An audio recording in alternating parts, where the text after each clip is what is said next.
नमस्ते अंकल। नमस्ते। आप कौन? मैं जिंदगी, इशिका की कॉलेज फ्रेंड। वो इशिका ने मुझे आज मिलने के लिए बुलाया था। इशिका है घर पर? अरे इसका तो अभी कुछ देर पहले ही मार्केट गई है। अच्छा, ये लड़की भी ना मुझे घर बुलाकर खुद मार्केट चली गई। एक काम करती हूँ, मैं बाद में आती हूँ अंकल, ठीक है? एक मिनट, बाद में क्यों आएगी? उसका बाप है ना अभी यहाँ। आओ अंदर आके वेट कर लो, जब वो आएगी तो मिल के चली जाना। ठीक है अंकल, आप कहते हो तो मैं उसका वेट कर लेती हूँ। हाँ आ जाओ।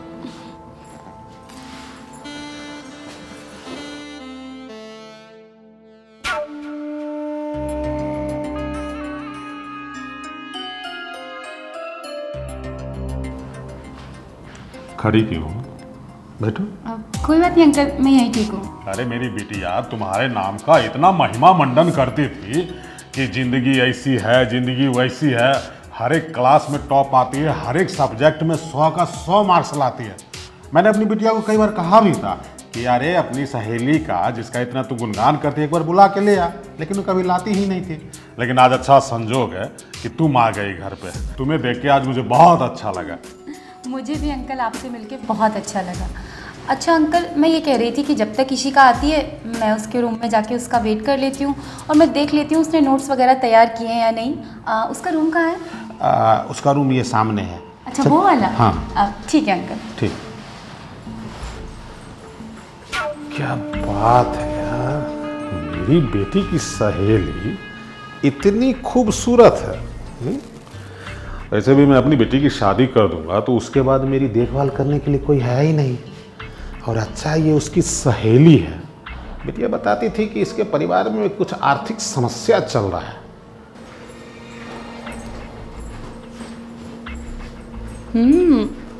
इशिका का रूम तो बहुत अच्छा है। मैडम जी मुझे बुला के खुद मार्केट चली गई। देखूं जरा कुछ किया भी है या नहीं इसने।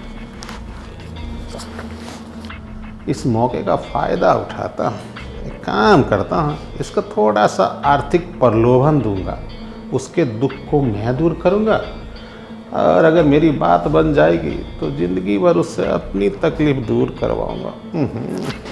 ये मौका छोड़ना नहीं चाहिए।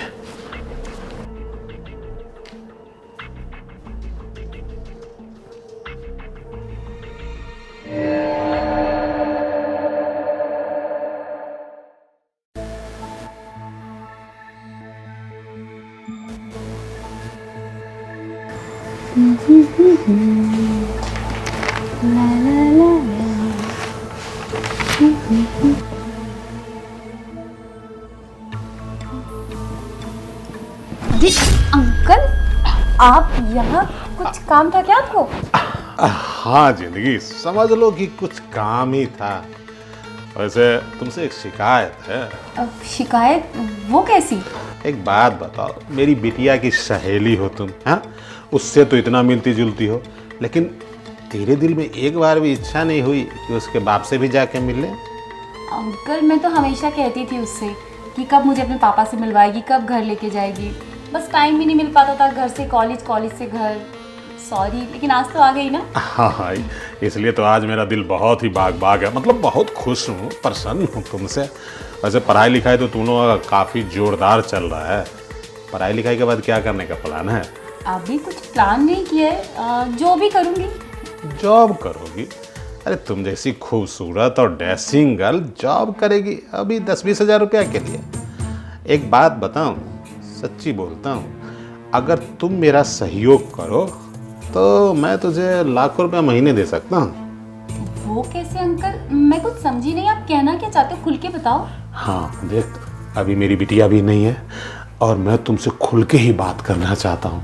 देखो, जैसे ही मैंने तुम्हें गेट पे देखा ना, मुझे बहुत अच्छा लगा, मतलब मेरे दिल को खूब सुकून पहुंचा। जानती हो, तुम्हारी शक्ल ना इशिका के मम्मी से मिलती है। मैंने जब उसको पहली बार देखा था तो बिल्कुल तुम्हारी तरह शर्माई, घबराई, नज़रें झुकाए हुए मेरे जीवन में आई थी, और जब तुमको देखा हूँ तो वही पल याद आ गया मुझे। अंकल आप ये क्या बोल रहे हो? मुझे तो कुछ भी समझ में नहीं आ रहा। देखो, मैं तुम्हें सब कुछ समझाता हूँ, सुनो मेरी बात। अभी इसका को तो पढ़ा लिखा दिया, कल को उसकी शादी हो जाएगी, है ना? और शादी होने के बाद वो तो चली जाएगी ससुराल। और इतनी बड़ी प्रॉपर्टी, इतना बड़ा व्यापार, ढेर सारा पैसे के साथ मैं अकेले रह जाऊंगा। अब बेटी है तब तक तो मन लग जाता है, लेकिन उसके बाद मन लगाने के लिए कोई तो साथी चाहिए ना, और वो साथी मैं तुझ में ढूंढता हूँ। मतलब अगर तुम्हें स्वीकार हो तो बिटिया की शादी के बाद हम दोनों शादी कर लेंगे। अंकल आप ये क्या बोल रहे हैं? जरा सोच समझ के बोलिए। मैं आपकी बेटी की फ्रेंड हूँ, आपकी बेटी जैसी हूँ। देख, अगर सबको मैं बेटी ही जैसे समझूंगा तो मेरी ज़िंदगी का तो गोबर हो जाएगा। तू मुझे बहुत अच्छी लगती है और चिंता मत कर, पैसे उसे की टेंशन नहीं होने दूंगा।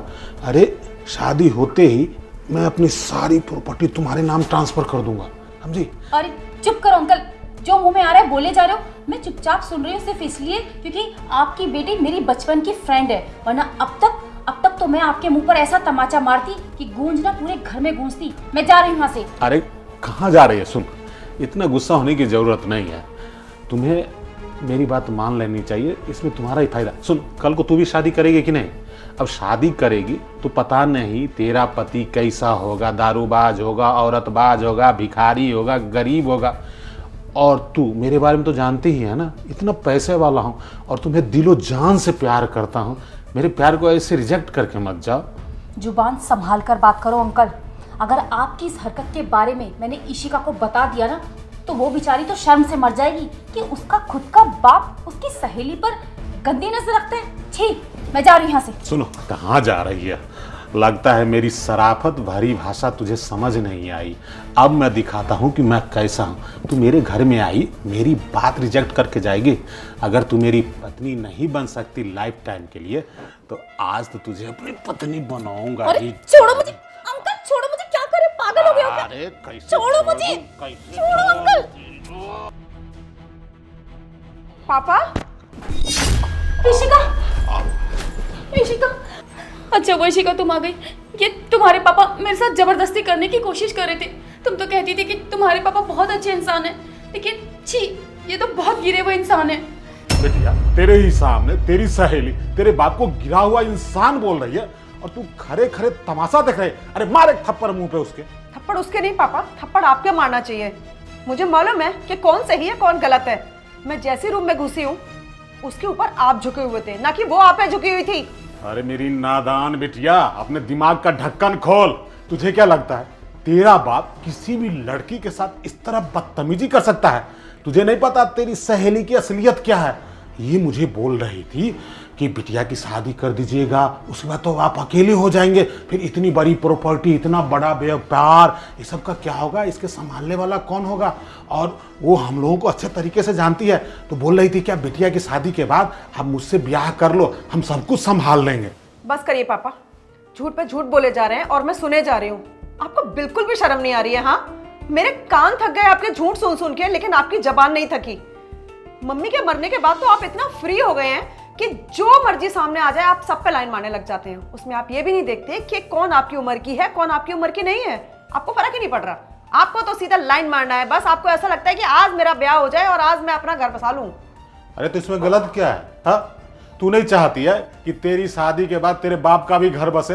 तू तो चले जाएगी ससुराल, अपना घर बसाएगी। इस बाप के बारे में कभी सोची है कि तेरे जाने के बाद मेरा क्या होगा? पापा, इतनी चिंता मुझे नहीं है अपनी शादी की जितनी चिंता आपको है। आप ही मरे जा रहे हो शादी के लिए। और हाँ, मैं जानती हूँ जिस दिन मैं ये घर छोड़ के जाऊंगी ना, आप अकेले पड़ जाएंगे, लेकिन इसका मतलब ये नहीं कि किसी भी कम उम्र की लड़की को आपसे ब्याह करा दूंगी। उसके लिए आपकी उम्र की औरत ढूंढूंगी ना। देख बिटिया, समझदारी से काम ले। कम उम्र की लड़की से अगर तू मेरा ब्याह कराएगी तो मैं उसका ख्याल रखूंगा, और जब तक मैं जिंदा रहूंगा वो मेरा ख्याल रखेगी। अगर किसी बुढ़ी से शादी कर देगी, वो मर जाएगी, तो दूसरी शादी भी हो जाएगी और हाथ में कुछ आएगा भी नहीं। बाप की मजबूरी तो समझती नहीं तू। क्या बात है? यहाँ बात कम उम्र की और आपकी एक दूसरे का ख्याल रखने की नहीं है। यहाँ बात है सिर्फ हवस की पापा। क्योंकि बुढ़ी औरत से शादी करोगे, आपको ये तो ख्याल आ गया कि वो मर जाएगी। मर तो आप भी सकते हो ना। इसलिए अपने दिमाग को थोड़ा सेंटर में रख के बात किया करो। समझ में आ रही है? और उसकी उम्र देखिए आप, कितनी छोटी है वो।